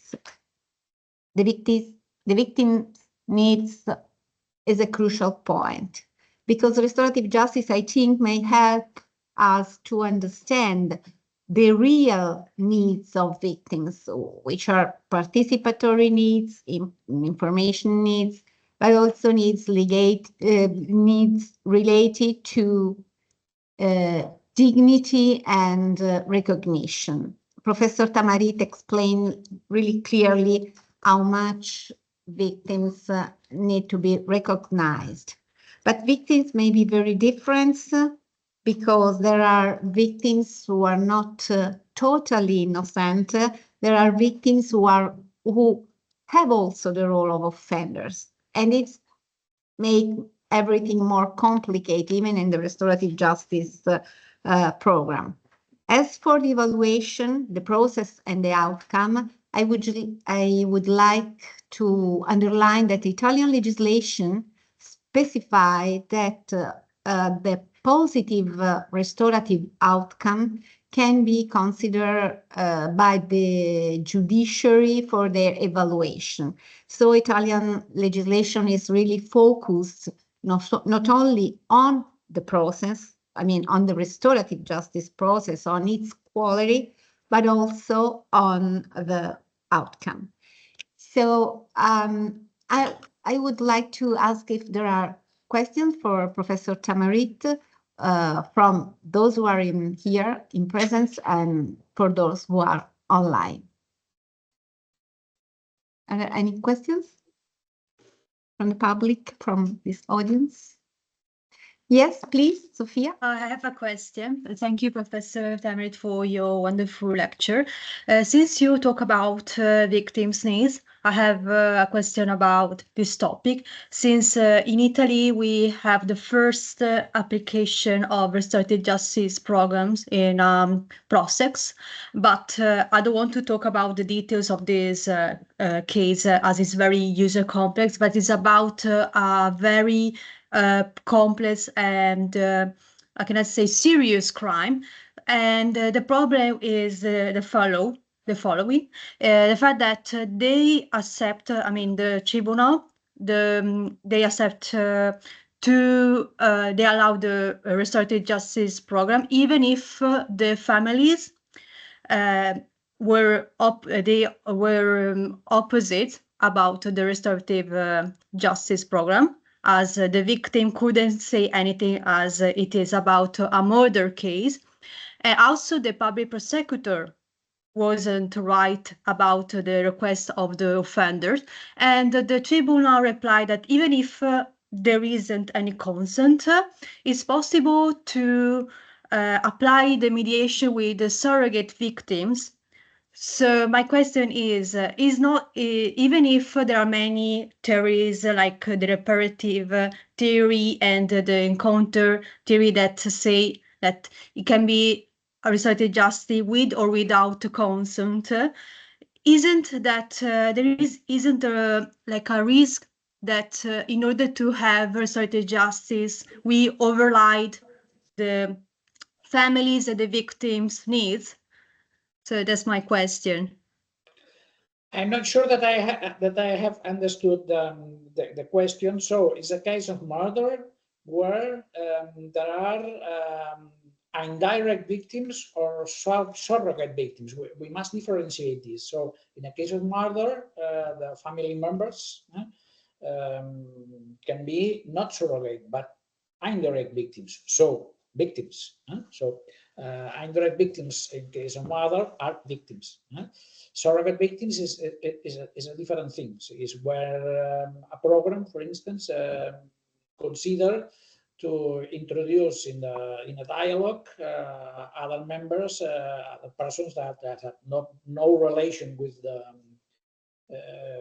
issue, with the conflict, with the crime, and they are used just as victims. They are victims of other crimes, so it can be used where, for instance, the real victims don't want to participate, or there are not real victims because it's a crime without a victim, or are dead, or different possibilities. So in this case, we could talk about surrogate victims. But the question was. Yeah, the problem is that. Yeah, is the fact that in the case the families, so the indirect victim, weren't right. I mean, they didn't want to go through restorative justice, but just with judicial process.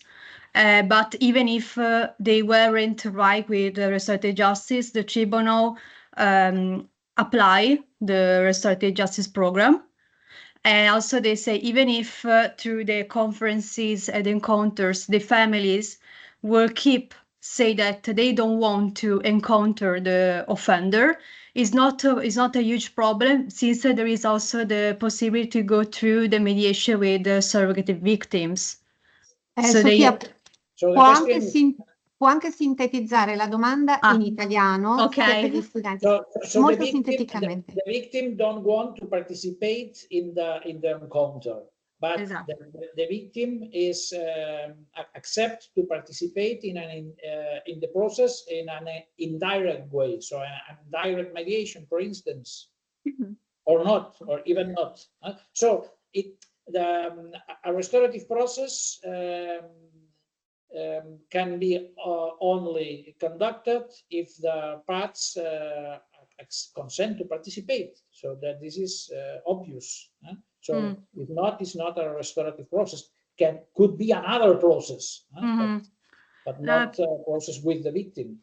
No, perché il problema appunto è che i familiari e anche il pubblico ministero, quando il colpevole, quindi l'imputato, aveva avanzato questa richiesta, hanno subito detto di no. E appunto il tribunale, acconsentendo l'avvio del programma di giustizia riparativa, aveva rilevato che appunto secondo il tribunale, la corte d'assise, comunque la giustizia riparativa non è solo per le vittime ma anche per gli imputati, e che se anche i familiari dovessero continuare davanti ai mediatori a dire di no, non importa, c'è la mediazione con vittima surrogata. Quindi hanno un po' ribadito, come per dire, vabbè, anche se non c'è il consenso, c'è questo strumento. Ci sono diverse possibilità, ma qui dobbiamo separare, differenziare due cose diverse. Una cosa è il processo restaurativo, il processo di giustizia riparativa, e un'altra cosa è qual è quali sono le sue conseguenze nel giudizio penale, cioè la riparazione, se può considerarsi come una causa di attenuazione, per esempio, nel processo penale, ma sono cose diverse. Perché nel giudizio penale quello che il giudice deve considerare è l'attitudine dell'offensore. E se l'autore ha voluto partecipare, ha accettato i fatti, tutto questo può essere considerato, anche se non c'è stato propriamente un processo di giustizia riparativa, per esempio. Sono piani diversi. Ok, perfetto, grazie mille. Sì, è comunque un caso molto complesso questo, quindi sì, c'è ancora molto dibattito, quindi la ringrazio comunque tanto. There is another question. I see Chiara Marzocco, forse può farla direttamente in italiano? O come preferisce. Buongiorno. Buongiorno. Sì, tenterò in italiano. Allora, la mia domanda un po' collega le due relazioni e riguarda la questione della personalizzazione dell'offesa, perché è stato detto che il processo di giustizia riparativa affronta e appunto prende quelle che sono le conseguenze di un'offesa del reato. mi chiedevo, nel caso in cui appunto la vittima, in reati in cui non c'è un coinvolgimento emozionale così forte da rendere diciamo pacifico per i 3 elementi che sono comunità, offendere, autore del reato e vittima, quale può essere diciamo il nucleo offensivo, come si può valutare poi un risultato, un esito di giustizia riparativa nel caso in cui la vittima abbia un'altra visione dell'offesa, abbia un'offesa più grande magari per un suo portato personale diverso, oppure nei casi in cui ci siano dei reati in cui non c'è questo apporto emozionale e magari la vittima non sia nemmeno diretta, sia più la società o sia una vittima diffusa. Come si fa nei casi in cui l'offesa non è chiara, non è definita nello stesso modo per appunto società, autore del reato e vittima, per poi valutare un esito positivo di un percorso di giustizia riparativa? Non ho sentito molto bene, ma credo che la domanda è come si fa quando la vittima non puoi fare. Qual è la questione propriamente? Cosa succede quando il programma di giustizia riparativa non ha una vittima singola, se ho ben inteso, ma vittime diffuse e l'offesa è, diciamo, è un gruppo immateriale di vittime. Sì. Ho capito bene, Chiara? Sì, bisogna studiare caso per caso, cioè bisogna vedere se possiamo considerare che lì c'è una vittima e quali sono i danni che ha subito questa vittima non personale, diciamo, no? Se può parliamo troppo in astratto forse, bisognerebbe precisare un po' il caso, no? C'è la vittima che per esempio i vicini di un paese che sono stati affettati per esempio per un inquinamento, questo sarebbe una possibilità, stai pensando in qualcosa del genere? No? Io pensavo ai reati contro la pubblica amministrazione e ai reati economici comunque. Come? Dei reati economici? Sì, ad esempio. Sì, per esempio noi abbiamo un caso in Spagna, si è iniziato un programma nelle prigioni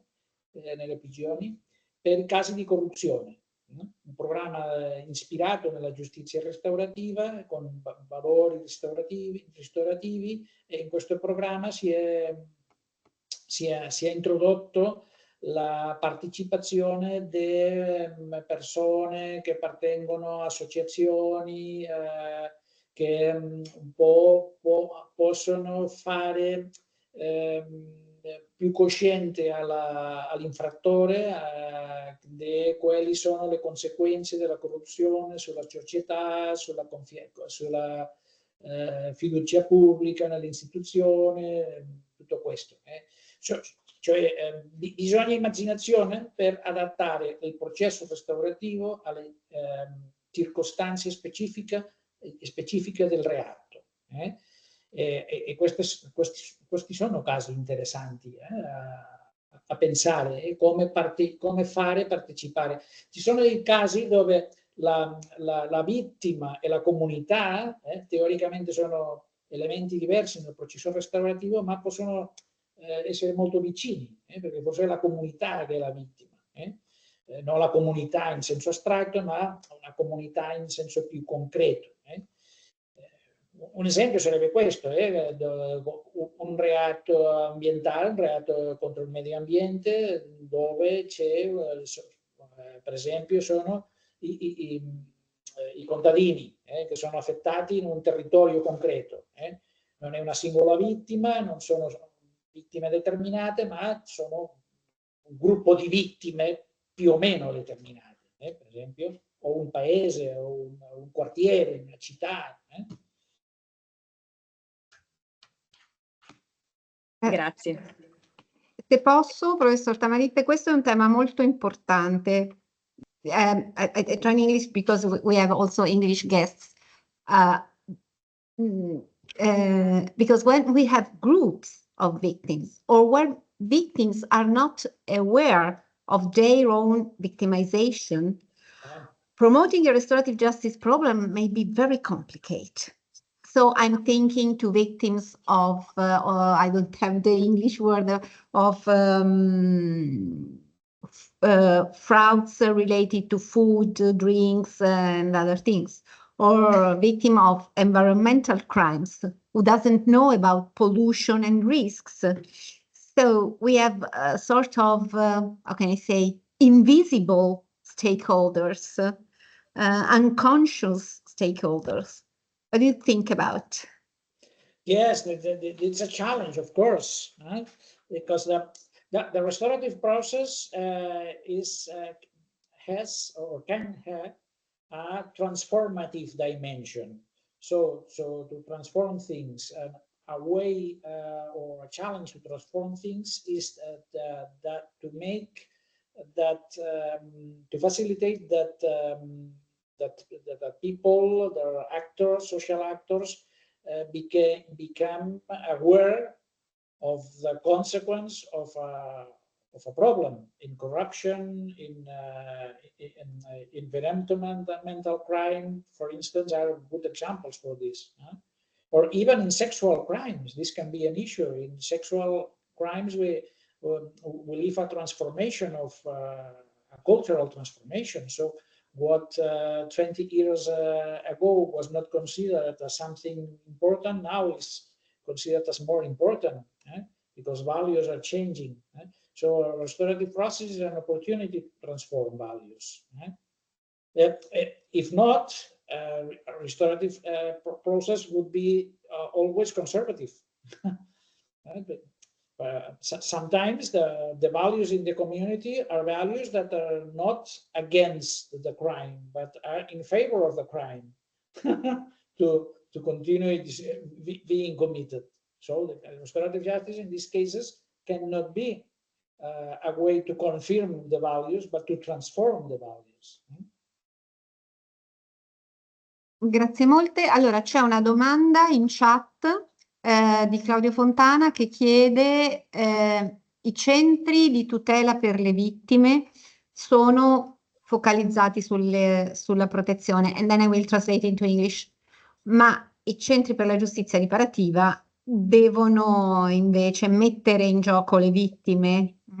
So victims centers are focused on protection, but restorative justice centers have different purposes. What's the matter? So the restorative justice, the victim support services is the yes, victim support services. Sorry. Here, yes, here I'm not sure that this is the worry of behind the question, but usually we can see that victim services or victim support services are not necessarily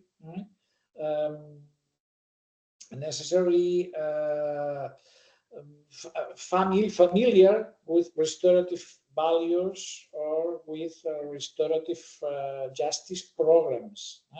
That can be an issue. That can be a problem. Or there is another possible problem that restorative justice programs have been developed according to an approach more oriented to the offender. So that's why coordination between victim support services and restorative justice programs is really very important. Thank you. Abbiamo spazio per un'ultima domanda, the last questions, dal professor Lodigiani. Giovanni, puoi anche farla in italiano anche per i nostri studenti. Grazie. Giodes, buongiorno, sono Giovanni Angelo Lodigiani, sono il collega di Grazia su Com. Innanzitutto grazie per la bella opportunità che hai offerto a noi e tutte le persone che hanno partecipato e poi quelle che le vedranno in seguito.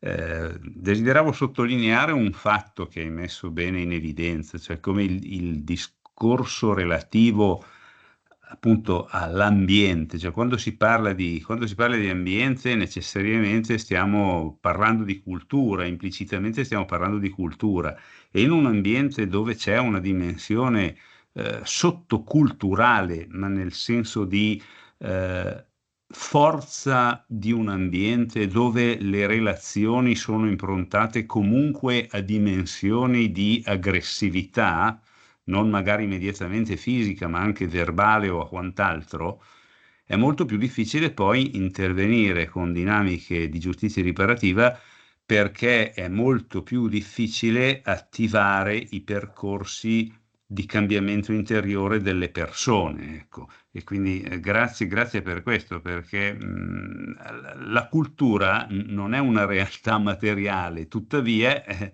taglia proprio la vita delle persone. Grazie. Sì, c'è una cultura ristorativa che non si può introdurre per via legale in modo immediato. Per decreto non... Bisogna un cambio culturale, anche per esempio nell'ambito per quello che riguarda agli offensori, no? Il sistema penitenziario, il sistema penale è stato pensato per tanti anni non sulla prospettiva, sotto la prospettiva di riparare, ma un po' anche con la mentalità che uno quando è in prigione sta pagando con la prigione, con la sofferenza, soffrire, subire la pena, soffrire è la forma di pagare, ma questo è un modo assolutamente contrario a quello che è l'aspettativa della giustizia restaurativa. Sì, è un fermarsi a limitare la libertà e non ad impegnarla, ecco. Allora, io credo che possiamo concludere. I think we can conclude this lecture. Thank you so much. Thank you to our guests. It was an honor, a privilege, and a pleasure to have you both here in this lecture on restorative justice in Europe.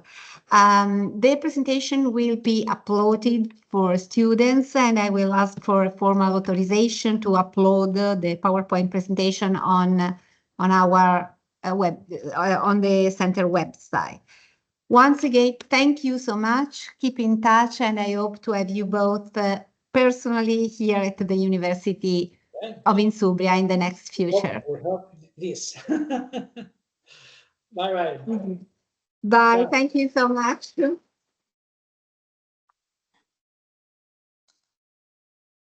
Thank you you all. Credo che possiamo chiudere, interrompo la registrazione.